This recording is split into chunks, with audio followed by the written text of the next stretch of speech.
Qul bi fadlillahi wa bi rahmatihi fa bidzalika falyafrahu. Ajarkan Muhammad atau katakan Muhammad pada umatmu, sebaiknya atau seharusnya mereka hanya gembira dengan melihat fadlnya Allah dan rahmatnya Allah. Ini harus kita pahami mulai dari konstruksi yang paling pokok, yaitu akidah. Dua ahwal itu satu perilaku sosial. Tiga mutammimat, sesuatu yang tidak pokok, tapi kita butuhkan dalam mengawal hidup ini. Saya beri contoh, orang itu sampai maksiat, itu karena cari kesenangan. Misalnya baru penat itu, ingin seneng, ada orang yang macam-macam lah, ingin melihat maksiat, apa itu pornografi, apa nyabu, apa macam-macam.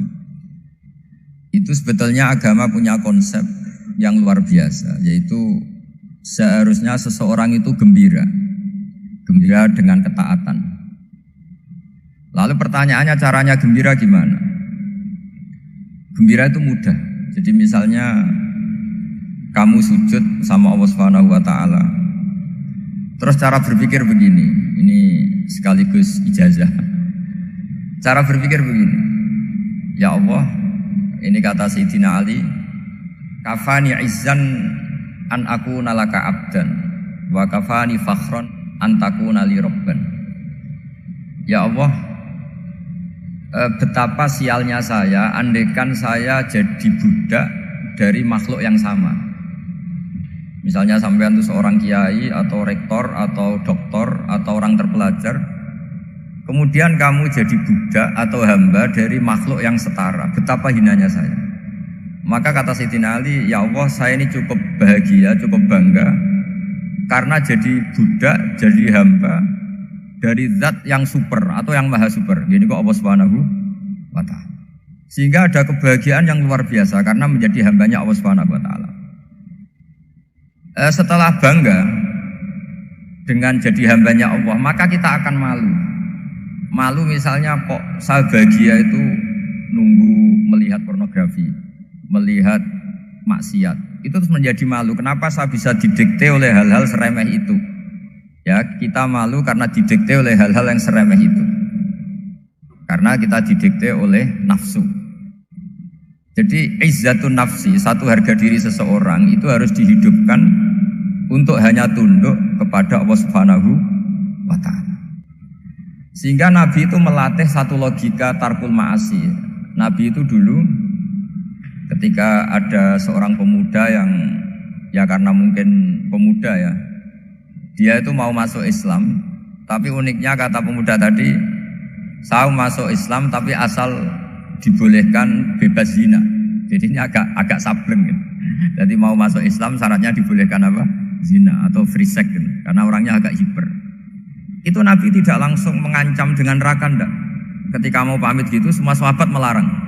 Mah itu jangan, kamu jangan suan Nabi. Itu permintaan yang enggak masuk akal kan? Setelah lama ditahan terjadi kegaduhan di masjid. Nabi dengar itu ada apa itu?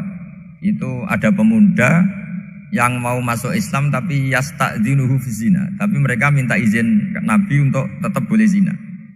Kata Nabi, pemuda itu suruh masuk, suruh menghadap saya. Ketika menghadap Nabi, saya ulang lagi, ketika menghadap Nabi, Nabi mengajarinya itu luar biasa. Nabi tidak langsung mengancam dengan neraka atau dengan azab tunda. Tapi kata Nabi, atuhibbuhu li ummik. Kamu suka kalau ibu kamu itu jadi demenannya orang banyak. Oh enggak ya Nabi, yang demen ibu saya tak bacok kan. Karena ini ya agak preman, di mana-mana orang nakal agak preman.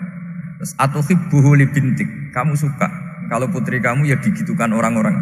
Oh ya enggak Nabi, yang gitukan putri saya tak bacok. Atuhibbuhu li kholatik. Kamu suka kalau bule kamu digitukan. Atuhibbuhu li ammatik. Kamu suka kalau saudara bapak kamu digitukan. Nabi itu mengeset ya. Cara sekarang itu cuci otak mungkin. Nabi itu meluruskan otaknya anak muda itu. Betapa buruknya zina. Cara bahasa Arab ditakbih. Betapa buruknya zina. Kamu suka kalau korbannya ibu kamu, putri kamu, bude kamu, bule kamu. Sehingga orang itu matur ya hasbuka ya Rasulullah, ini sudah cukup. Saya tidak pernah melihat sesuatu seburuk zina. Jadi fa'alqallahu fi qalbihi bughdazina. Kemudian Allah meletakkan di hatinya, menanamkan benci zina. Sehingga akhirnya pemuda tadi menjadi iffah, menjadi menghindari zina. Artinya begini ya, ini mungkin yang lolos dari para kita sebagai dai, kita tidak belajar banyak tarbiyahnya Rasulullah SAW. Jadi kalau kita benci maksiat itu jangan hanya ditahdzir, ditakutkan neraka, itu enggak. Jangan hanya itu, tapi di logika. Jadi kalau kita menghindari maksiat itu selain karena takut azab, itu ada logika, ada rangkaian pikiran yang menjadikan kita anti satu perbuatan apa maksiat. Sehingga Nabi itu cara menggambarkan tadi mulai atuhibbuhu li ummik. Kamu suka kalau ibu kamu jadi demenannya orang lain. Pemuda tadi bilang yang demen ibu saya mau saya bunuh. Ditambah lagi atuhibbuhu li bintik. Bagaimana kalau korbannya putri kamu, bule kamu, bude kamu. Sehingga terus si pemuda tadi betapa buruknya zina, betapa murahnya zina. Akhirnya pemuda tadi alqawwa fi qalbi bughdazina. Terus kemudian pemuda tadi itu sangat membenci dengan apa? Berzina. Pikiran-pikiran seperti ini harus kita tanamkan. Harus kita tanamkan supaya orang itu benci melakukan maksiat karena satu memang takut suhtullah, takut dibendu Allah atau dibenci Allah. Dua memang logika kita mengarahkan tidak maksiat.